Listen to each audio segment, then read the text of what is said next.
تو کسی بھی غیر مسلم کی کوئی نیکی اللہ تعالیٰ فرما رہا ہے میں قبول نہیں کروں.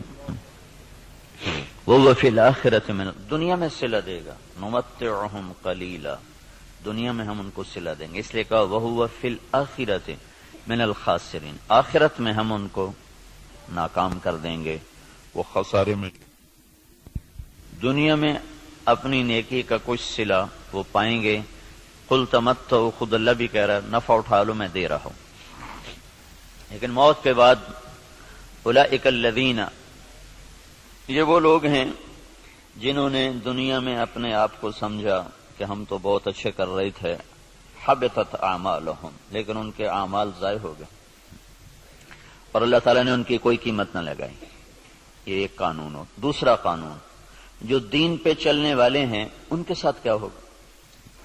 اگر وہ پورے دین پر چل رہے ہیں تو پھر قرآن خوشخبری دیتا ہے انتم الاعلون، تم سب سے بلند رہو گے، تم سب سے عزت والے ہوگے، ان کنتم مؤمنین.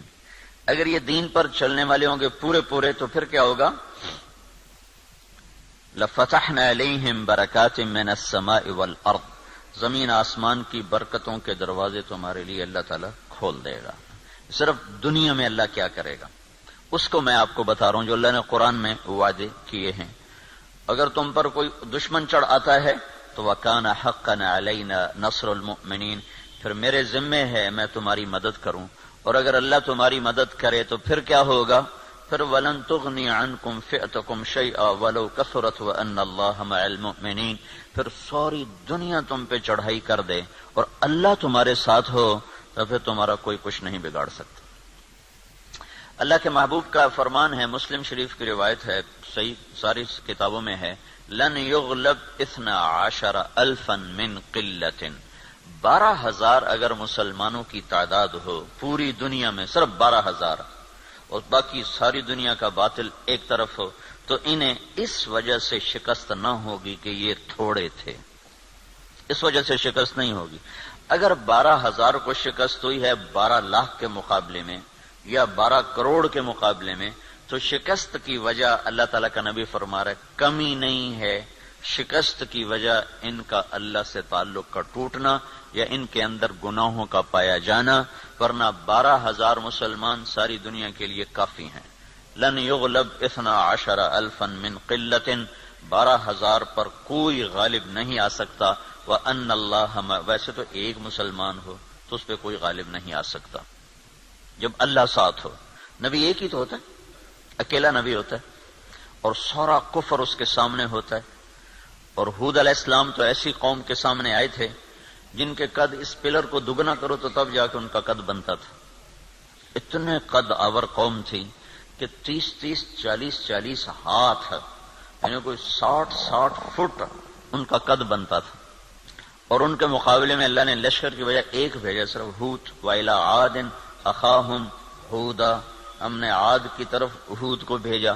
تو سارے مل گئے لیکن ہود علیہ السلام کو ہاتھ نہیں لگا سکتے، ایک ہی کافی ہوتا ہے. لیکن یہ اسباب کی دنیا ہے، اسباب کی دنیا ہے، تو یہاں بطور سبب یہ معجزات کا جہان نہیں، نبیوں کا معاملہ اور ہوتا ہے اور امت کا معاملہ اور ہوتا ہے.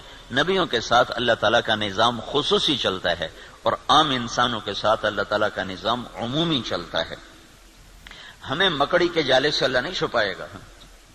کافر پہنچ گئے اور سامنے کھڑے ہوئے ہیں، اور وہ جب آپ ہجرت کی رات نکلے 27 صفر نبوت کے 14ویں سال رات کو نکلے اور جا کر غار ثور میں چھپے، تو کھوجی پاؤں کو دیکھتے دیکھتے غار پر پہنچ گیا لوگوں کو لے کر کہ یہاں پاؤں کا نشان ہے.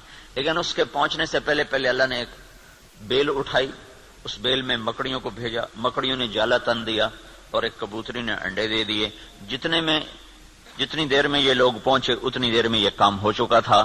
اب آگے کھوجی کہنے لگا پاؤں کا نشان یہاں تک، تو ابی بن خلف کہنے لگا یہ جالا تو محمد کی پیدائش سے بھی پہلے کا ہے، تو ہمیں کہاں لے کر آ گیا. اور دوسرا پھر آپ سامنے ہیں، یہ نہیں کہ کوئی چھپے میں غار ثور کو ٹیڑھا مڑا، سیدھا ایسے چوڑا سا دہانا ہے اور اس کے سامنے بیٹھا ہوا آدمی نظر آتا ہے. یہ اللہ کا خصوصی نظام ہے، یہ عام انسانوں کے ساتھ نہیں چلتا. اس لیے اللہ کے نبی نے سبب کی دنیا کے لیے فرمایا کہ 12,000 اگر مسلمان ہوں تو انہیں کمی کی وجہ سے شکست نہیں ہو سکتی. اسکندریہ بڑا مضبوط شہر تھا مصر کا، اس کو فتح ہونے میں دیر ہو گئی اور مسلمانوں کا لشکر تھا 4,000 کا. تو حضرت عمرو بن عاص رضی اللہ تعالیٰ عنہ نے عمر رضی اللہ تعالیٰ عنہ کو خط لکھا کہ یہاں بہت بڑا لشکر ہے اور میں 4,000 کے ساتھ ان کا مقابلہ نہیں کر سکتا، اب میری مدد کے لیے فوج روانہ کرو. تو عمر رضی اللہ تعالیٰ عنہ نے 4,000 اور بھیج دیے، 4,000، اور ان 4,000 کے ساتھ 4 آدمی ہیں، ایک زبیر بن عوام اور ایک مقداد بن اسود، یہ مہاجرین میں سے، اور عبادہ بن صامت اور مسلمہ بن مخلد، یہ انصار میں سے، 2 مدینے کے 2 مکہ کے. ان 4 کو ان کے ساتھ، تو یہ 4,000 جمع 4. تو عمر رضی اللہ تعالیٰ عنہ نے عمرو بن عاص رضی اللہ تعالیٰ عنہ کو خط لکھا کہ میں تیرے مدد کے لیے 4,000 آدمی بھیج رہا ہوں، ان کے ساتھ 4 آدمی اور ہیں، ان میں ہر آدمی 1,000 کے برابر ہے، 1,000 کے برابر ہے، لہذا میں 4,000 نہیں، میں 8,000 تیری مدد کے لیے بھیج رہا ہوں، اور تم پہلے سے 4,000 ہو تو تم 12,000 ہو گئے. تو 12,000 کو کمی کی وجہ سے کوئی شکست نہیں دے سکتا. تم جب میرا یہ لشکر پہنچے تو تم سارے مسلمانوں کو آخرت کی ترغیب دو اور اللہ کا نام لے کر قدم بڑھاؤ، اللہ تمہیں فتح عطا فرمائے گا. دنیا جن کی فراست کا لوہا مانتی ہے کافر بھی، اور وہ اتنے بڑے شہر پہ حملہ ہو رہا ہے، اور وہ کیا تدبیر اختیار کر رہے ہیں کہ 4,000 جمع 4 آدمی بھیج کر مطمئن بیٹھے، حالانکہ وہ 40,000 بھیج سکتے تھے. عمر رضی اللہ عنہ اس وقت اس سطح پر تھے کہ 40,000 بھیج سکتے تھے. 4,000 جمع 4. چند صحابہ ایسے ہیں جن کو 1,000 کے برابر مانا جاتا تھا کہ جہاں وہ ایک کھڑا ہے وہ 1,000 کے برابر ہے. قعقاع بن عمر تمیمی اور مقداد بن اسود اور رافع بن عمیرہ اور طلحہ بن خویلد اور عمرو بن معدی کرب اور براء بن مالک، یہ وہ لوگ ہیں جہاں ایک کھڑا ہوتا تھا تو کہا جاتا تھا 1,000 کھڑا ہوا ہے. تو یہ 4,000 جمع 4 وہاں پہنچے اور 8,000 کے ساتھ، او بھائی رہنے دو، کس نے کہا چھوڑ. تو عمرو بن عاص رضی اللہ تعالی عنہ نے لشکر کی کمان عبادہ بن صامت کے حوالے فرما دیا. عبادہ بن صامت کیسے شاہ سوار تھے؟ وہ جنگل میں نکل کے تہجد پڑھ رہے تھے، جنگل میں، جنگ کے دنوں میں. تو مصریوں کی ایک ٹولی اوپر سے نا راؤنڈ لگاتی ہوئی آ رہی تھی، 20 گھوڑ سوار، 20 آدمی، 20. تو انہوں نے دیکھا کہ ایک عرب سپاہی نماز پڑھ رہا ہے، تو انہیں ایک دم حملہ کیا. ان کی تلوار پاس تھی، انہوں نے پیچھے پلٹ کے دیکھا 20 یہ اکیلے ہیں، اور وہ گھوڑ سوار یہ پیدل. انہوں نے تلوار اٹھائی اور 20 میں سے 16 کو قتل کیا، باقی 4 بھاگ گئے. جب وہ بھاگے تو پھر اللہ اکبر، پھر نماز شروع کر. تو ان کے سر پہ انہوں نے امارت کا امامہ باندھا، کا آج تو بسم اللہ کر. تو عبادہ بن صامت رضی اللہ تعالیٰ عنہ بدری صحابہ میں سے ہیں، بدری صحابہ میں سے. تو یہ جو 4 آدمی بھیجے تھے، چاروں جنگ بدر کے شریک تھے. تو 12,000 نہیں تھے، 8,000 جمع 4 تھے. اور اسکندریہ جو مصر کا سب سے بڑا شہر تھا اور طاقتور اس کی فوج تھی، اللہ نے 8,000 کے ذریعے سے وہ زیر کروا دیا کہ 12,000 کو شکست ہو گئی. تو سمجھو کہ کمی کی وجہ سے نہیں، کوئی اور ہے. اب تو 1 ارب مسلمان ہیں، 1 ارب مسلمان ہیں، اور ذلت چھائی ہوئی ہے.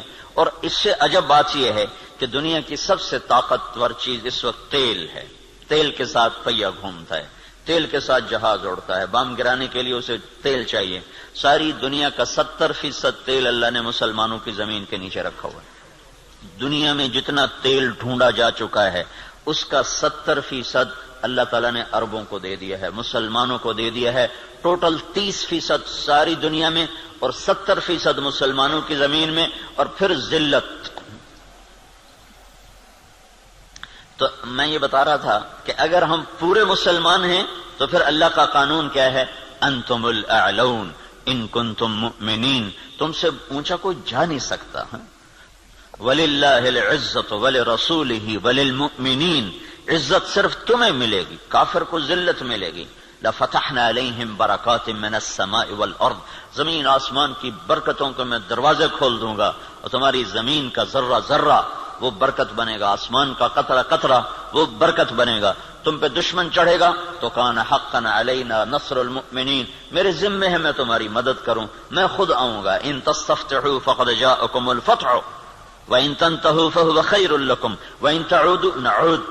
اللہ اکبر. یہ جنگ بدر کی آیات ہیں. اللہ تعالیٰ کہہ رہا ہے پتہ چل گیا نا تمہیں کہ اللہ کس کے ساتھ ہے، اور تم کہا کرتے تھے حق کو واضح کر. آج حق واضح ہوا کہ تم ذلیل ہوئے اور بے ہتھیار بے سر و سامان وہ کامیاب ہوئے. اب جاؤ اور بس کر دو تو تمہارے لیے اچھی بات ہے. اگر تم لوٹو گے تو میں لوٹوں گا. ان تعودوا نعود، اگر تم آؤ گے تو میں آؤں گا. تو اللہ کے ساتھ کون لڑے؟ جب ہرمزان تستر ایک جگہ تھی ایران کی کا ایک صوبہ تھا تستر، وہ 1 سال کے بعد فتح ہوا تھا. اس پر اتنی لمبی جنگ چلی کہ 1 سال، ایک قلعہ 1 سال لے گیا تھا. تو اس کے سردار ہرمزان پکڑا گیا، زندہ پکڑا گیا. تو عمر رضی اللہ عنہ نے فرمایا کہ اسے مدینے بھیجو. جب وہ مدینے پہنچا تو عمر رضی اللہ عنہ نے پوچھا بھائی کیا حال ہے؟ کہنے لگا کیا پوچھتے ہو، جب ہمارا تمہارا مقابلہ تھا تو ہم تمہیں اپنے جوتے کی نوک پہ نہیں لکھتے تھے، جب تم نے اللہ کو ہمارے سامنے کھڑا کر دیا تو اب اللہ سے کون لڑے؟ یہ ایک مجوسی ایرانی سردار کی بات تھی. جب اللہ کو سامنے کھڑا کر دیا تو اب اللہ سے کون لڑے؟ پھر وہ ایمان لایا، کلمہ پڑھا. حضرت عمر کے بڑے اچھے ساتھیوں میں وہ شمار ہوتے رہے رحمت اللہ علیہ. تو اگر پورا دین ہے تو پھر اللہ یہ قانون بتا رہا ہے. اگر ادھورا دین ہے پھر کیا ہوگا؟ پھر وہی ہوگا جو ہو رہا ہے. لیکن میں قرآن سے بھی بتاؤں گا کہ کیا ہوگا. ہوگا تو وہی جو ہم دیکھ رہے ہیں، لیکن اللہ کا قرآن بھی اس کی طرف نشاندہی کرتا ہے، بتلاتا ہے کہ اگر تم ادھورے چلو گے پورے نہیں چلو گے. دیکھو نا 33 نمبر لے کر بھی تو آدمی پاس ہوتا ہے، لیکن کوئی اس کو جاب دیتا ہے، کوئی نوکری دیتا ہے. کہا جی کون سے ڈویژن ہے؟ کہا جی 3rd ڈویژن کا. جا جتی چاہتے ہونے نکل جائے. 1st ڈویژن والے کو لوگ دیکھتے ہیں کہ ہاں بھائی کتنے نمبر لیے تھے آپ نے، کتنا ایکسپیرینس ہے آپ کا. تو ہم 33 نمبر والے مسلمان ہیں، تو اللہ سے ہم مانگتے ہیں 100 نمبر والا معاملہ. تو اب اللہ تعالیٰ کا قرآن بتاتا ہے، کیا کہتا ہے؟ وَلَنُذِيقَنَّهُمْ مِنَ الْعَذَابِ الْأَدْنَى دُونَ الْعَذَابِ الْأَكْبَرِ لَعَلَّهُمْ يَرْجِعُونَ. جب تم ادھورے چلو گے نا، کبھی نماز پڑھی کبھی چھوڑ دی، کبھی روزہ رکھا کبھی چھوڑ دیا، کبھی حلال کھایا کبھی حرام کھایا، کبھی جھوٹ بولا کبھی سچ بولا، کبھی سود پہ چلے کبھی حلال پہ چلے. جب تم یہ سارا گڑبڑ کر دو گے تو پھر میں کیا کروں گا؟ وَلَنُذِيقَنَّهُمْ مِنَ الْعَذَابِ الْأَدْنَى، میں تمہیں چھوٹے چھوٹے عذاب دوں گا. دون العذاب الاکبر، بڑا عذاب نہیں دوں گا. بڑا عذاب کیا ہے؟ قرآن کی دوسری آیت فَيُعَذِّبُهُ اللَّهُ الْعَذَابَ الْأَكْبَرَ يَصْلَى النَّارَ الْكُبْرَى. جہنم کی آگ، دوزخ کی آگ، یہ بڑا عذاب ہے اور یہ خوفناک عذاب ہے. اس سے توبہ توبہ. اوہو انہا لغا، بھڑکتی ہے. نزاعۃ للشوا، کھال کھینچ دیتی ہے.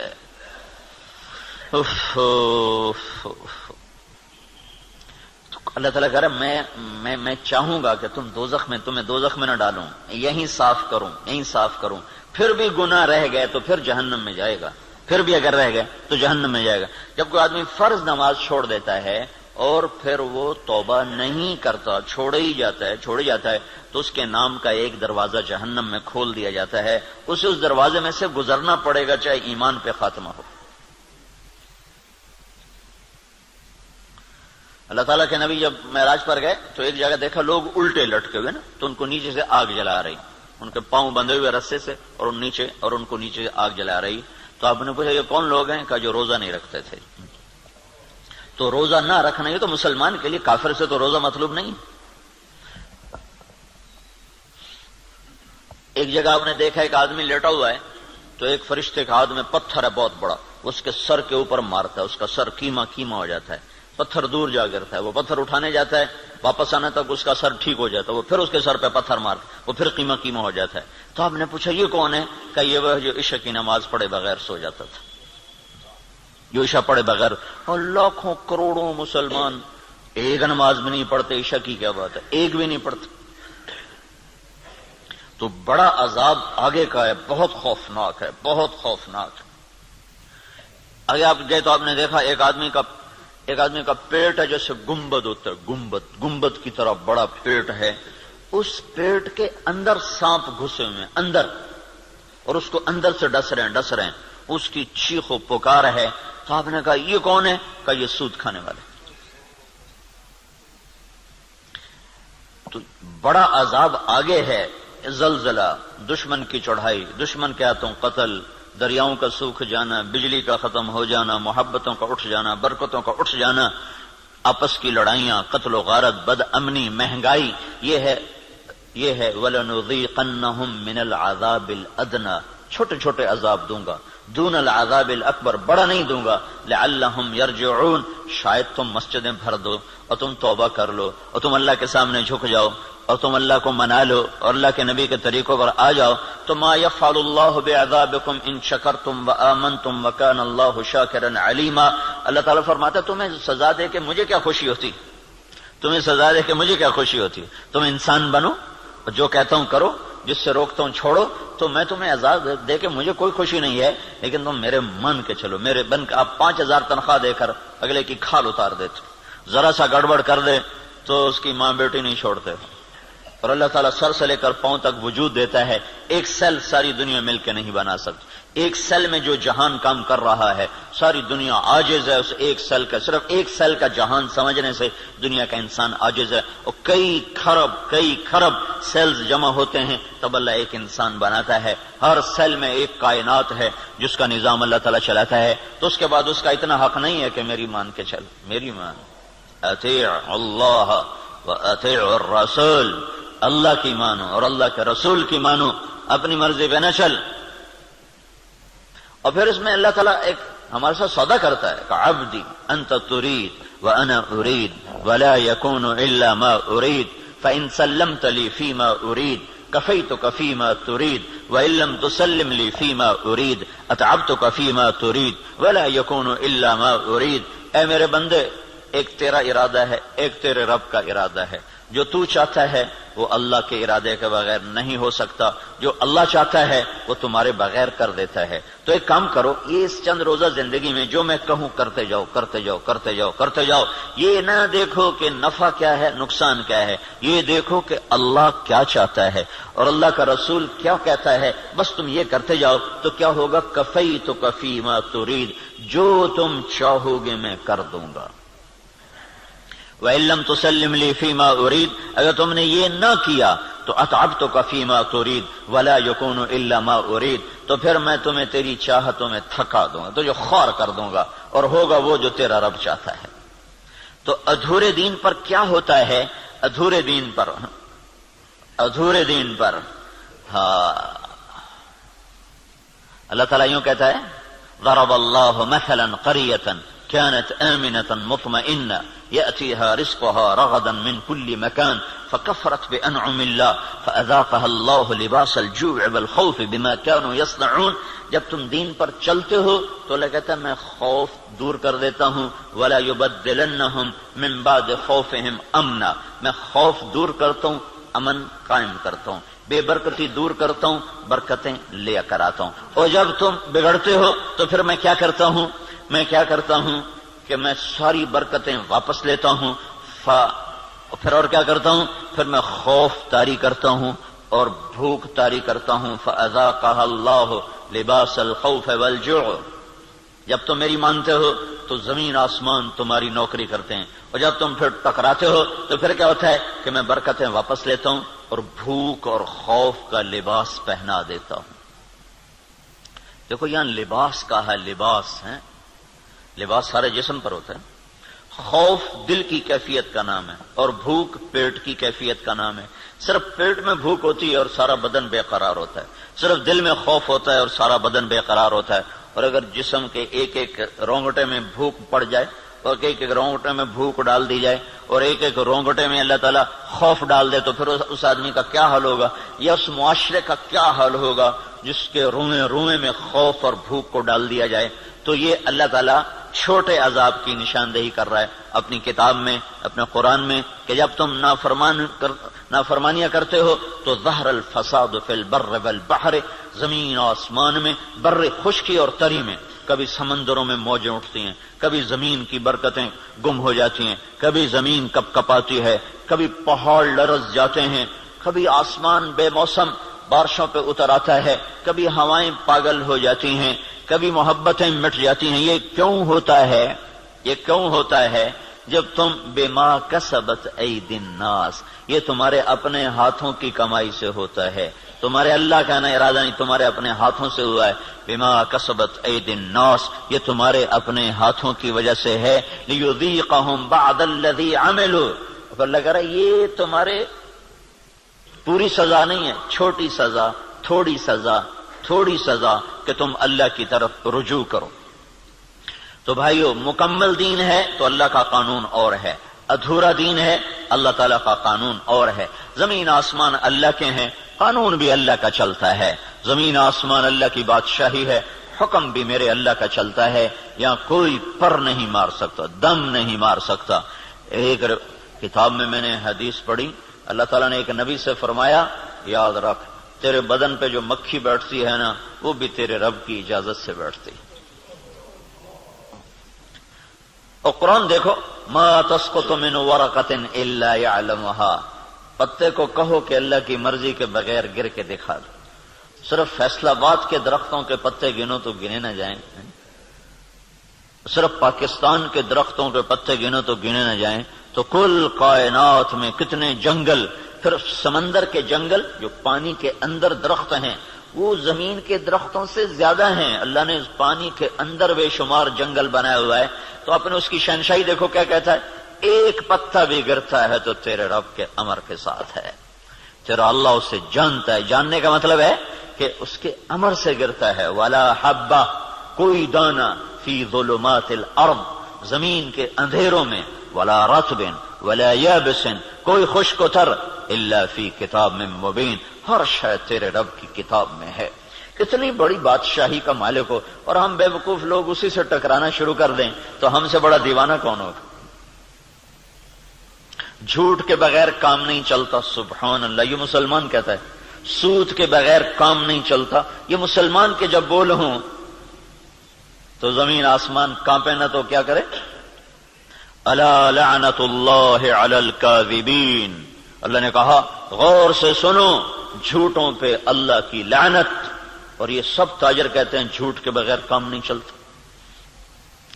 ایک تاجر نے نا، اچھا بڑا تاجر تھا، وہ 3 دن لگا داڑھی رکھ لی چھوٹی چھوٹی، مجھے بڑی خوشی ہوئی۔ کچھ دن بعد ملاقات ہوئی تو شیو کیا ہوا۔ میں نے کہا یہ کیا کیا؟ کہنے لگا جو سارا دن جھوٹ بولنا پڑتا تو میں نے شیو کرا دیا۔ میں نے کہا اللہ کے بندے، کوئی داڑھی کی وجہ سے جھوٹ حرام ہے؟ جھوٹ تو کلمے کی وجہ سے حرام ہے۔ اب تو نے 2 گناہ شروع کر دیے، داڑھی بھی منڈائی، جھوٹ بھی بولا، تو اب داڑھی منڈانے سے جھوٹ حلال ہو گیا۔ جھوٹ کا حرام ہونا داڑھی کے ساتھ نہیں ہے، جھوٹ کا حرام ہونا کلمے کے ساتھ، کہ تو کلمہ پڑھ کے جھوٹ، تو یہ کیوں کہتا ہے کہ داڑھی رکھ کے جھوٹ بولوں مجھے شرم آتی ہے؟ تو یہ کہ کلمہ پڑھ کے جھوٹ بولوں مجھے شرم آتی ہے۔ کلمہ پڑھنے کے بعد جھوٹ بولنا بے حیائی ہے نا، کہ داڑھی رکھنے کے بعد۔ داڑھی تو سکھوں نے بھی رکھی ہوئی۔ یہ میرے اللہ کے نبی کا امر ہے، حکم ہے، یہ اور حکم ہے، وہ اور حکم ہے۔ ایک کی وجہ سے دوسرا چھوڑ دوں، ایک کی وجہ سے دوسرا چھوڑ دوں، یہ کہاں کی نادانی ہے؟ تو اس کو بات سمجھ میں اس نے پھر رکھ لی۔ تو اب جب تاجر کہے جھوٹ کے بغیر کام نہیں چلتا، سود کے بغیر تجارت نہیں چلتی، اور اللہ کہے لعنت اللہ علی الکاذبین، جھوٹوں پہ اللہ کی لعنت، اور اللہ تعالیٰ کہے فاذنوا بحرب من اللہ ورسولہ، یا سود چھوڑ دو یا اللہ اس کے رسول سے جنگ لڑنے کے لیے تیار ہو جاؤ۔ ہماری تو جنگ اللہ، امریکہ سے تھوڑی ہماری جنگ ہے، یا ہندوستان سے تھوڑی ہماری جنگ ہے، یا اسرائیل سے ہماری جنگ، تو ہماری تو اللہ سے جنگ ہوئی پڑی، اللہ ہمارے خلاف جنگ کر رہا ہے۔ اصل تو مقابل میں اللہ آیا ہوا ہے، اللہ اس کا رسول آیا ہوا ہے۔ صرف اللہ اکیلا نہیں ہے، یعنی ایسا اعلان اللہ نے کسی جگہ کیا ہی نہیں. تو کتنی بے غیرتی ہے کفر. دنیا کا سب سے بڑا گناہ ہے کفر. دنیا کا سب سے بڑا جرم ہے شرک اور کفر کہ شہنشاہ اعظم خلاق علیم کو نہ ماننا یا ماننا تو اس کا شریک ماننا. اللہ تعالیٰ نے اس کے لیے نہیں کہا کہ میں تیرے خلاف لڑائی کروں گا. ان کو دھمکیاں دیں جہنم میں ڈالوں گا, آگ میں ڈال دوں گا, تباہ کر دوں گا. لیکن سود کھانے والا 5 وقت کا نمازی بھی ہے تو اللہ کہتا تیار ہو جا, تیری میری جنگ ہے. اور صرف میری نہیں, میرا رسول بھی تیرے ساتھ جنگ کرے گا. میں بھی کروں گا, میرا رسول بھی کرے گا. بڑا جگر ہے لوگوں کا جو اتنے بڑے اعلان کے بعد کہیں جی سود کے بغیر تو پھر کام نہیں چلتے. تو یہ جب دین ادھورا ہوتا ہے تو پھر کیا ہوتا ہے, یہ سارا میں آپ کو قرآن پاک سے بتا رہا ہوں.